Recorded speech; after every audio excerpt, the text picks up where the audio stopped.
Hi guys, and welcome to Almost Solitaire. Today I will be playing a game about the Great Northern War, a battle of the Great Northern War called Holowczyn, the Battle of the Moscow Road. This is an old game published by Swedish game production. I'm not sure how many games these guys published other than this one. It's in a series named Combat Series, and this is number one. I'm not sure. I have never seen them releasing, or I haven't seen any games that they have released other than this one. So I don't know what happened with that company. Anyway, this is an interesting game and battle. I have never played it. I still have it unpunched, you can see here. And I'm not sure. I think this is doesn't say here. Let's check the rulebook. I think this was released in somewhere I saw a release year. I can't find it now, but I think it might be in 1980. So probably this game was, yeah, here it says 1980 by Swedish game production. So this is a really old school game, but I like some of the ideas of it really much, even though it's well, many of the game concepts are kind of oldish and old school compared to modern games, but still I'm an old school guy myself pretty much, so I like these types of games. And yeah, looking forward to play this. I bought this game. I think I have it's been sitting on my shelf for 20 plus years, so a long time. And now and then I have, pull it out from the shelf, looked at it, sniffed at it, but never get it on my table. So now is the time, and I wanted to share that with you also. So I'm thinking that I will do a short, rules, concepts walkthrough with you guys, just so the basic ideas of the game and how it works. But then when I start gaming, I probably will do it more like an AAR format. So I will play a turn or two, and then I do a stop and show you guys what is happening on the battlefield, rather than playing it totally live. So about the situation here, we are in it says Holowczyn, Ukraine. I would argue that this is in at least today's White Russia, because this is east of Minsk, where the town of Holowczyn is located. It was fought, by the way, the 4th of July, 1708. I have seen some other dates as well, 3rd, I think. Anyway, if you look at the map here, we don't have the town of Holowczyn here. It's just outside of the map. Should be somewhere here, I guess. If you can see at the top of the map board here, it should be there. By the way, north is to the right here, so the stream is a north-south line here on the map. So as you can see here, yeah. First of all, if a short introduction to why the battle took place here. So 1708. So this is the Charles XII's Russian campaign has started. This is the first major engagement in that war, pretty much. And I think Charles rated this as his finest victory, if not one of those. And pretty much the Russians have set up a defensive line along the Vabich river here. They are led by Repnin. Oh, sorry, Repnin is leading this portion of it. It's actually Sheremetyev who is the commander of the Russian army, because Tsar Peter is not he's not on site during this battle. So Sheremetyev is the chief here. So the Russians have set up along the Vabich line. They were expecting the Swedish attack to come close to the village or the town of Holowczyn, which is outside of the map. It's they have set up one division over there.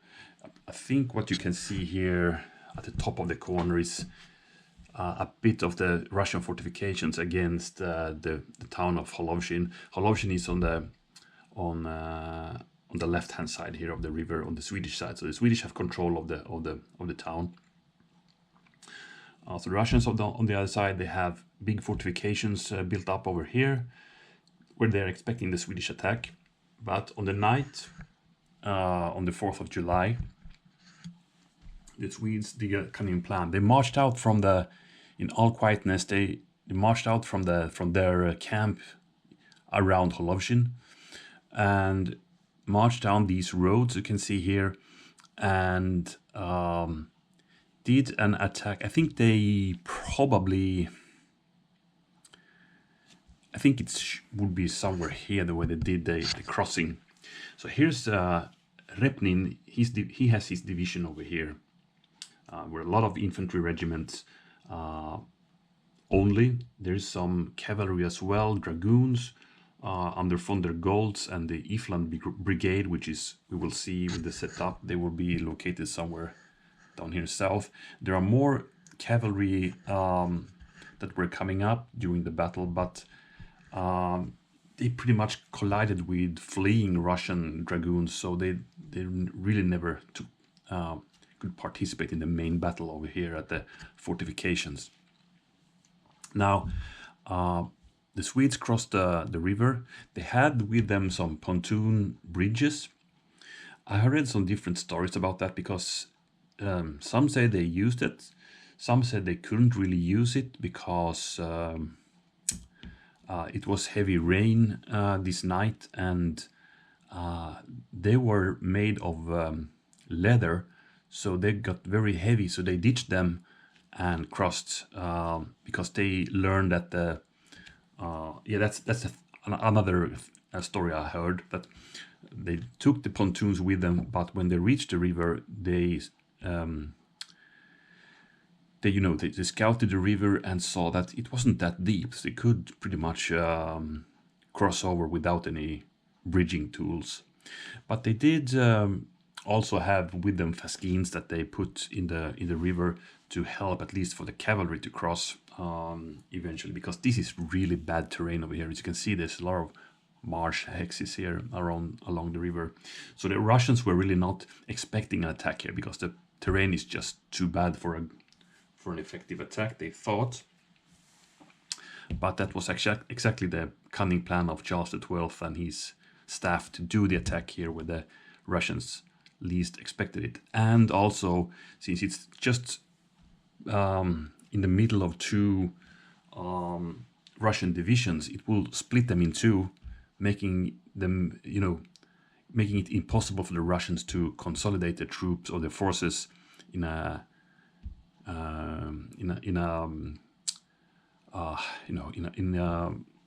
combined defensive force, if you will. So that was the plan. He succeeded. He came over. At the same time, Swedish artillery had, I'm not sure what they set up, but should be some heights here around Novoyeselo. And at the same time, when the crossing began, they started to bombard the Russian main fortification line here.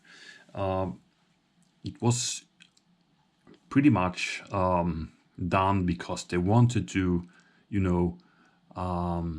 make the Russians not to hear the Swedish who were in all silence crossing over here, over the river. So they made a big bombardment during the night. And the Russians first thought, okay, they're just harassing us and trying to make us restless and not be able to sleep, right? But in reality, it was a maneuver to make the Swedes crossing easier. So they succeeded. They came in 3 columns, you could say. The first column was led by Charles XII himself. So he was in the first line there, as he tended to be, making his staff a bit nervous because he was always in the fray. And I think, thinking of it, I think Charles XII is the last king who had died on the battlefield. That's of course a lot later in 1719 over in Norway, but I think that's the case, unless I have missed something. But let me know if you know of any king who has died on the battlefield after 1719. I think Charles XII is the last one, honestly. Anyway, so he was leading the troops over the river. He had his guards with him, and also I think it was the Dahl regiment, who is kind of elite. And they attacked. The Russians, of course, sounded the alarm, but because sooner or later it would be revealed that they were attacking, right? So they started to mass up for defense. There was a hard fight going on here. The Swedes had to split their forces because they were afraid for Russians' reinforcements for coming from Sheremetyev's division. So they had to put some battalions over to check them and attack with the rest of them. And it was crucial to make this quick, of course, because if the Russians could counterattack, it would be deadly if the Swedes haven't reached the other side yet. So the Swedes were pressing them back, though. Repnin, who was the commander here, he had the chance to send out some scouts to ask for help. So they were getting information on both sides. Okay, the Swedes are attacking now. Sheremetyev, however, up here, he thought this was just a fake attack, and thinking soon they will launch the big attack over at Holowczyn. So he was reluctant to dispatch any forces down to help Repnin, because he was afraid of a bigger attack coming over at his place. So the Swedes were pressing on, as said. The cavalry later got the information that, okay, we need to assist. The problems for the Swedes were that they hadn't really got over that much cavalry yet. So I think it was General Rensköld, together with only 2 squadrons of the Life Dragoons, who were able to ride via this road to meet the Russian regiments coming up here, the Dragoon regiments. And they were just about, they managed to hold off several regiments until more cavalry pouring over the river coming in here, drop by drop, you could say, because it was a critical point in this battle, because if the Russians would have broken through with their cavalry, the Swedish infantry would be in a grave danger over here, engaged with the Russian infantry along the fortification line here. So eventually the Russian cavalry broke. They started to rush back, and as they did, they crashed into more Russian reinforcement coming up from the von der Goltz cavalry division. So I think there were like 3 or even 4 reinforcement waves coming, and each one crashed into the next while they were fleeing. So it became a general rout over here of the Russian cavalry. So Repnin was kind of alone. Later on, Sheremetyev, of course, he understood, okay, this was actually the main Swedish attack. So he had to start, he dispatched some troops over here, but he still was reluctant to send over too much. But he started to send over, so there were some battle happening over here as well on the flank. But I think the Swedish were pretty successful in managing to hold them back, while the Russians started to retreat from their main line. Repnin saw that he couldn't really hold them back. He tried some counterattacks, but not too successful. So he started to retreat back into the woods and the more rough terrain back here to the east. Sheremetyev, he thought at one point, okay, let's do a big counterattack. So he actually did cross the river and attack the town of Holowczyn, where the Swedes didn't have that much of a garrison left because they had their main force in the attack. But there were some dragoons, and I think there was also some infantry back there, the Västerbotten regiment, I think. And they were enough to hold back Sheremetyev's attack. So Sheremetyev, also getting news of that Repnin was now retreating, he took the decision to abandon the line. So he had to, give this, what's called like the River Gate road up towards Moscow. So he had to abandon his line and get back towards the next defensive position, which would be the Dnieper line. So that would be like Smolensk and over there, So it was kind of a success for the Swedish, but not that great or grand as it could be. I mean, there is some, when I'm looking at this and reading about this, I can see some similarities with the Battle of Narva, which was a total Swedish, both tactical and strategic victory for them. This was more of a tactical one, I would say. But I see similarities, the Russians again had to deploy along a very long line because they weren't sure where the Swedes would attack, making their troops pretty thin. The Swedes again attacked in some positions, not along the line, but in a few points and with a tremendous force. So they did that here as well. But there are, of course, many dissimilarities with Narva as well, because this is, of course, a summer battle. Narva is kind of a late autumn or early winter battle. The Russians don't have any hinder for retreating. I mean, they had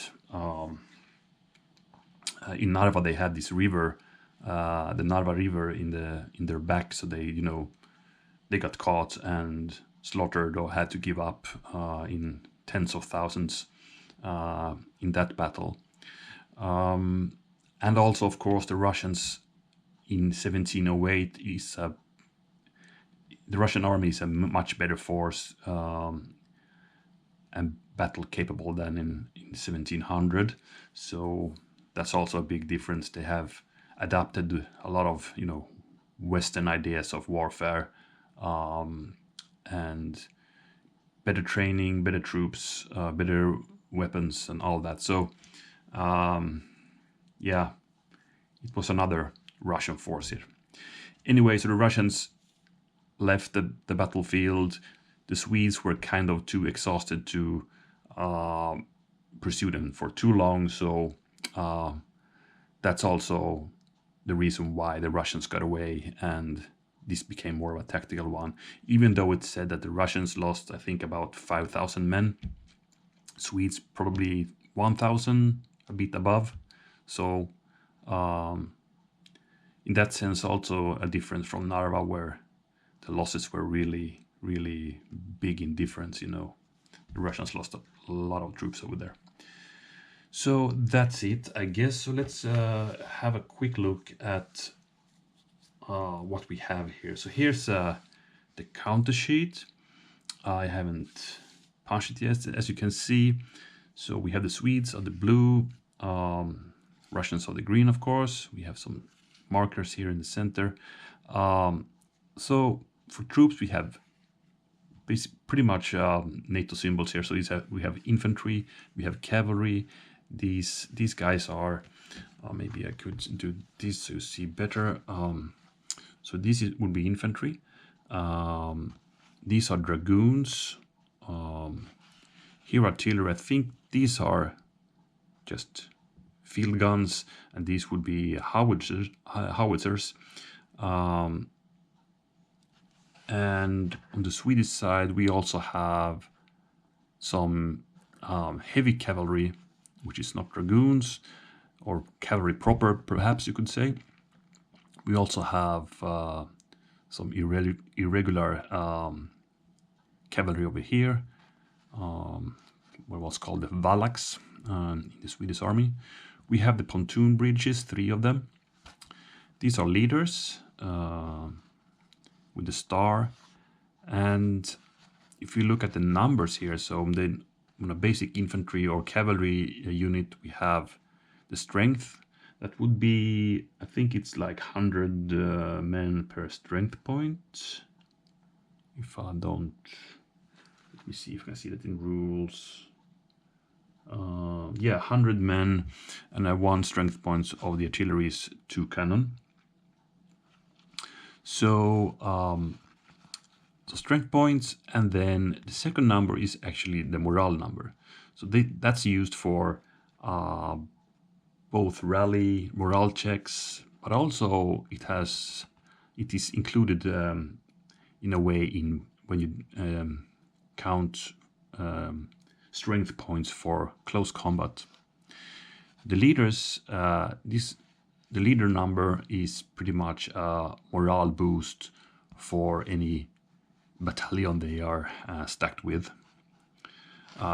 There's one artillery type which is not really explained in the rule book. It's this one with a kind of a line beneath the artillery symbol. I don't know what that is. Not sure what they are about to represent. I was thinking it's only have a range of 1, so maybe it's some kind of a mortar. Could imagine that. For the markers, we have a face turn, we have dismounted, dragoons can dismount. We have routed markers, we have column, we have squares, and these are strength points or loss markers, you could say. Let's see if we have anything else here on the back side. Well, the units have their setup numbers or where they arrive on the battlefield if they are reinforcements. So that's that. So if we take a look on how a turn is played, we have the game will go on for 12 turns. Each turn is divided into 6 phases. So first we have what is called the formation phase. So pretty much in this game, when you want to change formation, by the way, formations are a bit different for different troop types. So infantry have 3. They could be in line. They can also be in column when they're marching. Column, you only get benefit being in column for road march, nothing else pretty much. So there's no reason to go into a column on a clear terrain, for instance, because you don't get any benefit of that. And there's no like attack column in this game, and I think that wasn't really a concept during these days. It became later, I guess. Okay, so you have line, column, and then you have the square. Square is also something that you will not too often see in the Great Northern War. There are some mentions of squares that I have read about, and I read some about some battle relations, but yeah, not too common, and especially not, you know, this battalion square, which is this game is using. There was some, like in Fraustadt, the Saxons did a big square of several battalions. I also think there was another case, another battle in Poland where the Swedes only have cavalry, so the Saxon infantry also created this huge square of several battalions. Anyway, that's the infantry formations. Cavalry have two. They have column or line, and then also dragoons can dismount, but if they do, they are pretty much like infantry in formations, except they cannot form square. Artillery have two formations. They are line or column. That would be limbered and unlimbered. Or the other way around. Unlimbered is line, of course, and limbered is the column. Then with the movement phase, nothing special there to mention. There are a few, it's pretty much divided in three sub-phases, you could say. First, you place reinforcements, then you move your routed units against your your side of the board and try to exit them, and then you do regular movement. Then we have the defensive fire, so the non-facing player is conducting defensive fire, and that's an interesting one. You can only fire one hex. In this game you can fire two hex with infantry and dragoons that are dismounted, and artillery can of course fire on a longer range, but what I wanted to say was that all units, even artillery, can only fire one hex during defensive fire. That's an interesting concept. So this is only, the reason for this phase is to fire on enemy units closing in very close to you. So it's almost the last step before close combat, pretty much, including for artillery. Then we have offensive fire. So the facing player fires, and now you can fire several hexes. And speaking of that, you have something called, this rulebook also holds a few charts. So we have something called range attenuation table. So if you look here, you have, for instance, dismounted dragoons. They fire, they have like a fire multiplier of 1 on 1 hex range and a half on 2 hex range.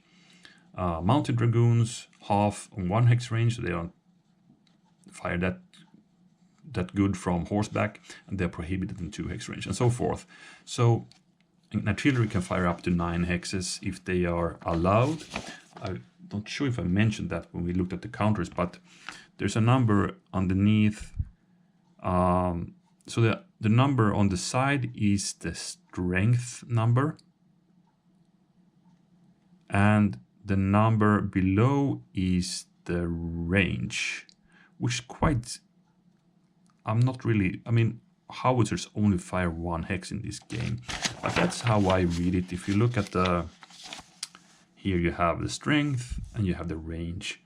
So that would be 10 guns that fire 1 hex. So I guess when you fire howitzers in this game, you have quite a high trajectory, right? So you only fire 1 hex, and 1 hex is, by the way, 160 meters in this game. Okay, so offensive fire, you can fire several hexes, and then you come to the close combat, which is done in 5 phases, as you can see here. So first you do the attack declarations of all the units. Then any cavalry attacked by only infantry can do a retreat before combat. Then all the attackers that are assigned to do a battle, they need to do a morale check to see if they still go in. So for instance, if you attack from 2 hexes and against 1, you might end up with one of the hexes or one of the battalions doesn't attack because they failed the morale check. And only one of the battalions go in, so maybe your odds is not that good that you thought when you declare the attacks. Then the defenders do a morale check, and if they fail, I think they are... I wonder if they are routed. I think it was something like that. This rulebook is, by the way, a bit horrible to read. It's really small print. Here's the melee combat. Need to check that.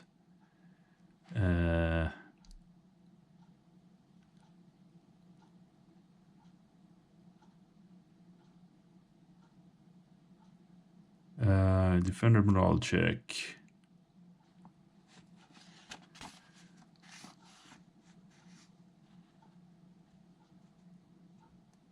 Okay, so you roll less than or equal to your morale number, current morale number. Okay, so if you fail, you actually rout, so it's pretty harsh. The attacker, if they fail their attack morale check, there's no other effects than that they don't participate in the attack.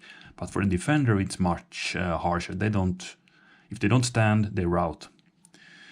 Then you do the melee execution, and that's also kind of interesting. You have a formula for getting your melee strength. So you take your average morale rating of the units participating, and then you plus the total current strength points of all the attackers or defenders, and then you divide that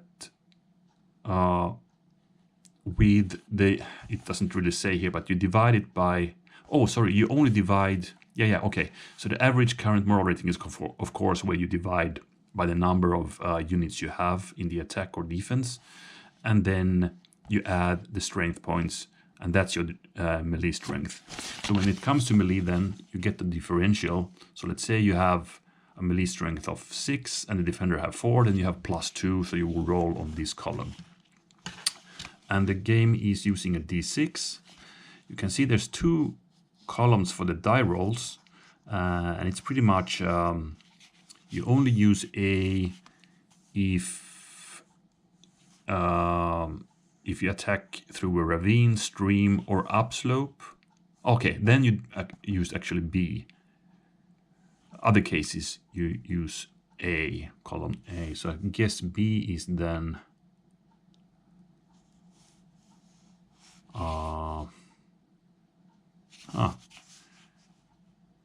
if it's on the ravine, stream, upslope, then use roll column B. It looks to me that B is the better one. Yeah, because you have I need to check this, but you have like a result for the attacker and then the defender here. So you have rout, you have strength points losses. By the way, if you lose a strength point, you also lose 1 point of morale, so they go down. Both go down. You have an engaged result, which means both takes a hit, and then you are engaged for the next close combat phase. This would be an R. There's no. There's something called P here. What's that? Okay, retreat all use 1 hex and lose. Okay, there's a retreat also. That could happen here. Interesting. Okay, you have a pretty simple line of sight chart here as well. So you just check how the range to your enemy and how close you are to an obstructing terrain or units, and then you see how many hexes away it must be to have a clear line of sight. I don't need to go into the details of that too much. But since we are on these tables, I can also show that we have another table here named Fire Combat Results. So you fire here. The only effects that you can have is to reduce the strength points. So there's no routes or retreats here. It's only to reduce your enemy. So it's kind of a, you prepare for the assault. If you fire on the offensive, right? You go in, you fire, and then you probably melee them if you get a good result. And then there are some terrain effects, of course. So there's some combat effects saying if you want, if you need to roll on the column A when you do fire combat, and column A if you do close combat. So firing into woods, buildings, and entrenchment hex sites are difficult, and so forth. The marsh hexes are, by the way, they are really tough terrain. You know, artillery can only go in column there. I think it's same for cavalry, so infantry could go in line, but you might lose when exiting, for instance, a march. You might lose your any excess movement points and all that. So yeah, there's a lot to it. Okay, so where are we then? So defenders morale check, then you do melee execution, see what happened, and then in the last phase of a turn is the rally phase, when you try to get back your routed units by rolling against the morale, doing a morale check pretty much. If you have a leader adjacent, or not adjacent, stacked with, I would say, then you also get, you can add the leader's morale bonus to that unit's morale number, current morale number. So that's it pretty much. To be really honest, I haven't checked that much of how you really win the game. Maybe that could be interesting to do before we start, if there's anything else. I will not use the optional rules because they are all kind of what if things, so I want to keep it historical, so I will not include optional rules that are listed here. Here we have the how to win, so let's check that as well.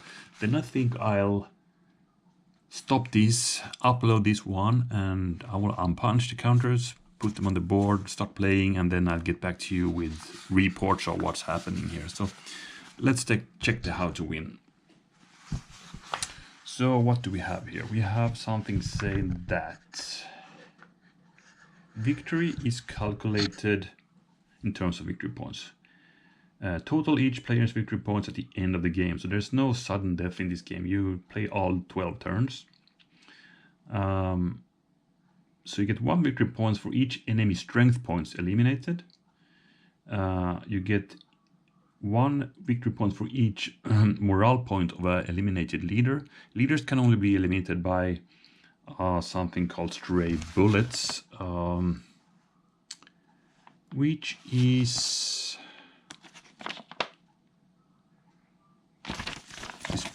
explained here. Okay, you roll when they're involved in melee or fire combat. You roll some die. If you roll snake eye or double or a 12 double 6, then a leader is eliminated, and depending on which word you roll, it's an attacker or defending leader. Double 6 on fire combat, I believe. Okay, so those generate also victory points. Each non-artillery enemy unit combat unit eliminated gives you also additional strength points. I think that's in addition to the strength points eliminated. So if you totally destroy a unit, you get 1 extra victory point for that. Then the Russians are awarded victory points for the following points. So 20 points if they're holding the road between hex 0110. So that's here. Yeah, I hope you can see it. So that would be 0110 and hex 2810.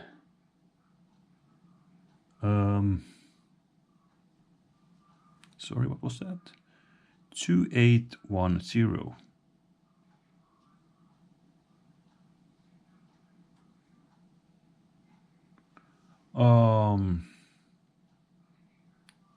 What's that?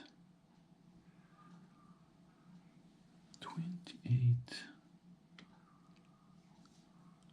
hold on. Okay. So it's over here then.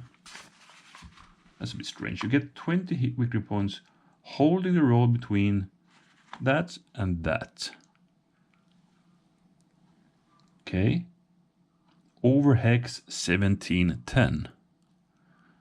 1710. Okay, that's this the building hex here.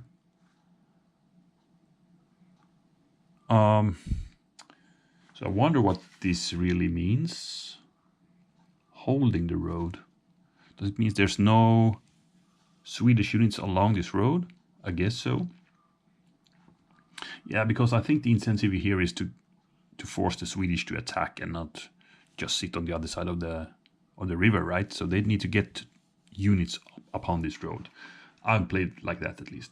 Okay, then you get 10 Russian victory points if they hold that same road starting here but ends in 0518, which is down here. So that's a kind of a retreat road. So if they hold this road over 0511 here, which is inside the fortifications, then they get 10 points. So the Swedes would rather want to get someone here as well. Historical, that would be the cavalry's role to get here. They get another 10 points if they hold 0114. That would be the other road down here. And hex 1318, which is down here. Over hex 1116 here, this ford. So here's another road that they get 10 points. So Swedes would really not need to go deep here, but I think they were in history, you know, going after the retreating Russians towards the east. And then they get 5 points for holding the road between 2801. It's up here, that's a reinforcement road. And hex 2808, that's this road, over hex 2607 here. So this is another one that the Russians will get 5 points, not that much, but 5 points at least. And then the Russians also get additional 5 victory points if they have eliminated at least 60 Swedish strength points. I guess it's even if the Swedes controls all these vital roads, but if they're taking a lot of losses, it's still victory for the Russians. That makes sense. And then you compare them and you look at this table who won. We'll do that in the end when we come to that. So I think this is enough for an intro. I'm really excited to try this out, and hope you will follow me in this playthrough, and we'll see how it goes. Thanks you guys for watching, and see you next time. Bye bye.